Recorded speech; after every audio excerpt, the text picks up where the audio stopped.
Yo guys, what's up? So today what I'm going to be doing is I'm going to be reading The Only Thing to Fear. I'm just going to be reading the first chapter, and I also will read you the back. It's been nearly 80 years since the Allies lost World War II in a crushing defeat against Hitler's genetically engineered super soldiers. America has been carved up by the victors, and 16-year-old Zara lives in a life of oppression in the Eastern American territories. Under the iron rule of the Nazis, the government strives to maintain a master race, the Aryan race, controlling everything from jobs to genetics. Despite her mixed heritage and hopeless social standing, Sarah dreams of an American she's only read about in banned books, a land of freedom and equality, which we are so lucky to live in right now. Rumblings of a revolution are growing in the territories, and a rogue rebel group known as the Alliance is plotting a deadly coup. Zara might hold the key to taking down the Führer for good. And that's all I'm gonna read. The Only Thing to Fear by Caroline Tung Richmond. What if Hitler had won World War II? Chapter 1. The Nazis always arrived on schedule. Today would be no exception. At 4 o'clock sharp, Zara St. James gripped the sides of her canteen, her dark eyes fixed on the sentinel flying towards her. He soared across the cloud-ridden sky, zipping through the bees with his arms locked in front of him, like a superhero in an old comic. But there was nothing heroic about him. As the sentinel neared the fields, he dipped down so low that Zara could see the rifle looped over his shoulder and the fist-sized swastika on his olive-green uniform. His golden hair flapped in the chilly April wind, cementing the look of a prized Aryan soldier. Sturdy frame, snowy skin, Adolf Hitler's shining legacy. Not you again, Zara whispered. The corners of her mouth tightened with worry. Twice this week she had noticed him patrolling the farm, always around 4 o'clock. One visit was routine, two a bit alarming, a third could mean trouble, possibly an interrogation, or worse. Zara's trouble sank deeper as the sentinel headed straight for the farm. He skimmed over the Shenandoah hills, which were bursting with fresh spring leaves. When his gaze swept over the St. James land, scanning the worn-looking house and the decades-old barn, and finally settling on Zara, who stood at the edge of the rain-soaked fields. He slowed to a stop. "Heil Hitler!" he shouted in a crisp German voice, hovering 30 feet above her head. Zara's heartbeat clattered. She stretched out her arm in the proper salute, just as her mother had taught her years ago. "Heil Hitler," she replied. Her own German was passable due to the mandatory classes in primary school, but her accent had always been atrocious, which didn't bother her in the least. On most days, she rather enjoyed offending the Germans' delicate ears, one of the few crimes they couldn't beat her for. But now she made sure to enunciate each syllable, which she didn't want any trouble. The sentinel saluted in return. "Invoke and reach and Führer," he barked out. I don't know if I'm pronouncing this right. The Nazi motto: one people, one empire, one leader.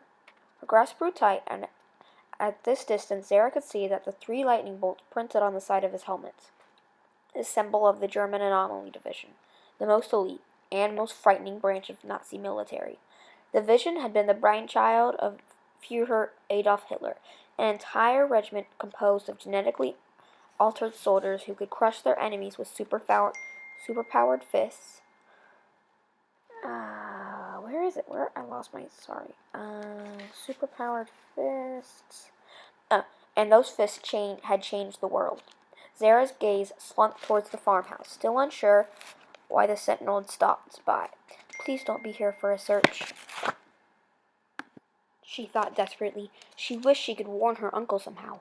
Hide the radio, she'd tell him. But then the sentinel landed on the field, his boots flattening an onion sprout, blocking the view from her house.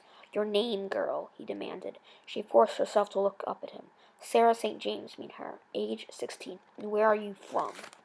Zara grimaced. She'd heard that question enough times to know that he wasn't asking where she had been born, which was right here in Shenandoah Valley. He wanted to know her lineage. "I'm English on my mother's side," Zara said slowly. Her chest squeezed at the mention of her mom, and she wondered where his questioning was leading. "And Japanese on my father's." The Empire of Japan. His eyes skimmed over her sun-darkened skin, lording over her sweaty second-hand shirt and drifting towards her hips. His mouth curved into a smile. A sour taste bloomed on Sarah's tongue. She knew that smile and what it meant. Most Germans sniffed at her half-breed stock. She was a Untermensch, a subhuman, like the Polish and blacks and any mixed-race persons, only fit for factory and farm work. But not everyone scorned the color of her skin. There were a few townspeople, always men, it seemed, whose gaze lingered on the shape of her eyes and at the slight curve of her hungry waist, like the sentinel was doing now. Zara's thoughts hit a tailspin. She could use her fists as a weapon, but that wouldn't be much against the sentinel. Or she could scream, but there were acres between her and her uncle. Only the cows would hear her.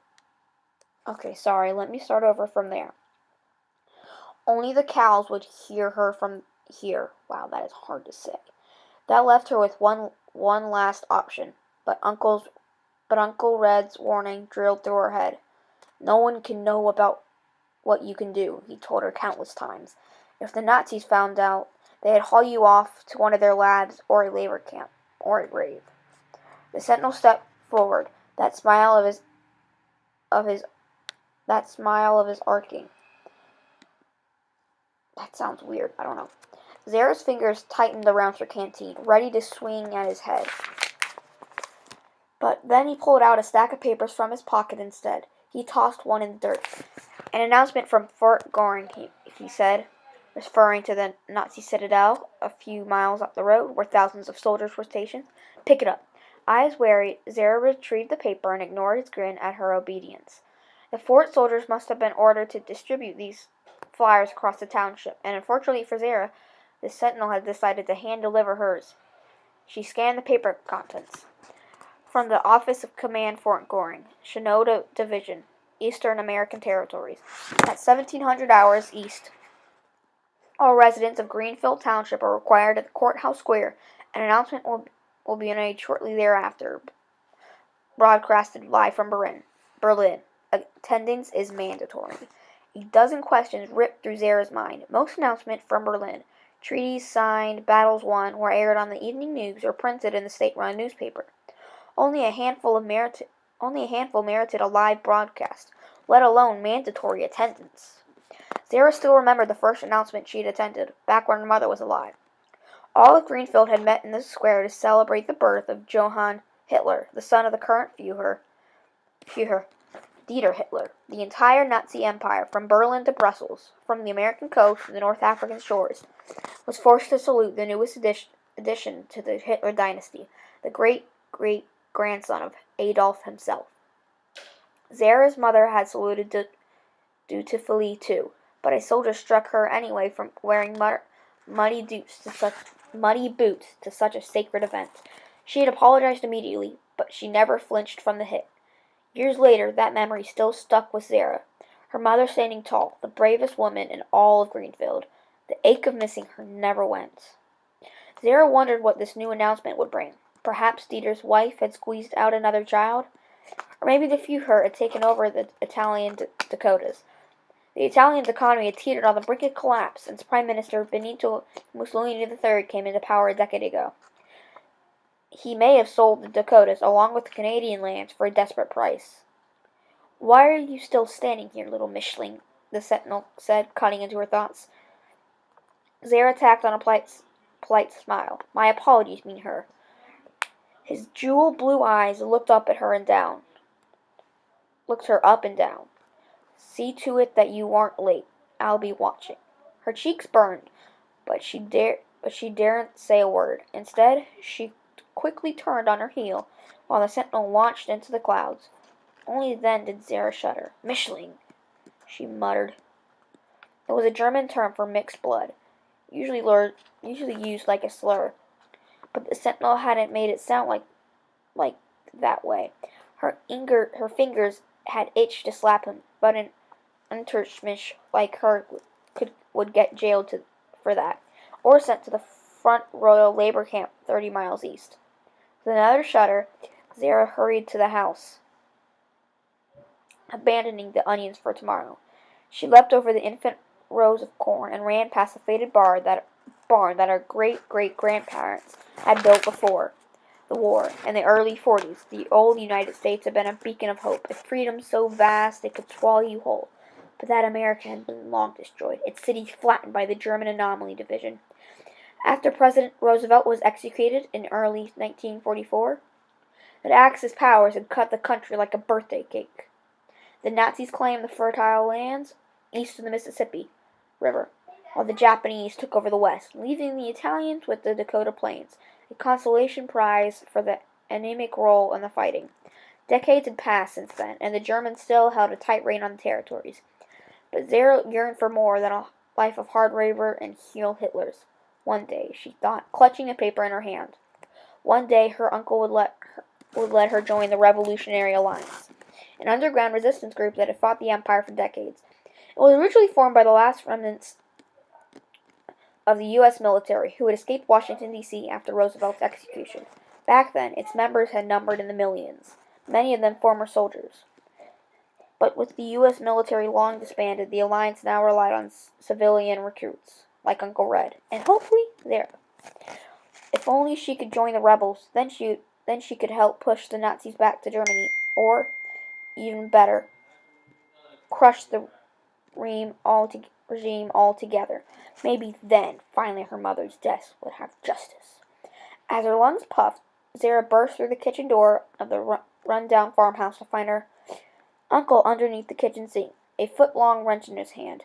A water pipe had burst that morning, the second one that month, and he had stayed behind to fix it. Otherwise, he would have been out in the field as usual, planting eggplant and digging holes for the cabbage.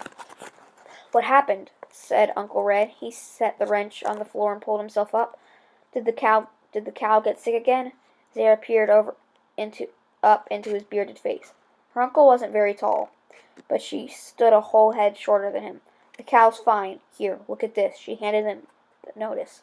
His eyes green, the same color Zara's mother, flared wide. "An announcement? Now?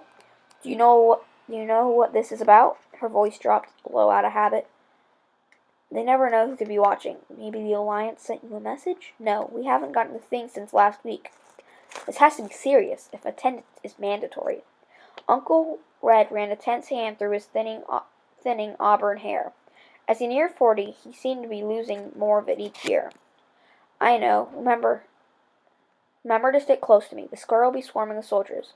You can't lose control. Do you understand?" Zara bristled. "I haven't had an episode in years." "It doesn't hurt to be cautious. I'm always cautious." He looked doubtful, but said nothing more about it. "Grab the keys. We don't want to keep the Fuhrer waiting. That is the end of the first chapter. I will see you guys next time for my next video.